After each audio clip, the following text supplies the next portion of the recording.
Yeah, it's 1650, 86 degrees outside. I've been sitting in darkened, air conditioned comfort, watching movies.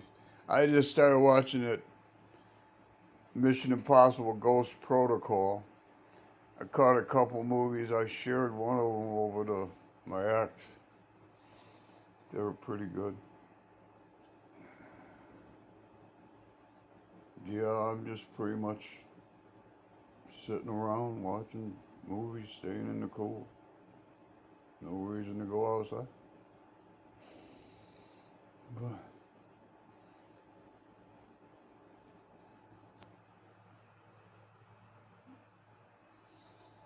somebody that posts movies, I'm on their channel, shopping through the movies they post.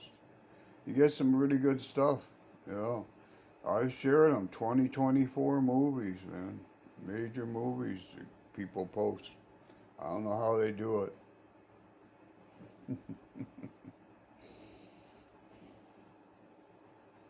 But yeah, I gotta get back to the movie.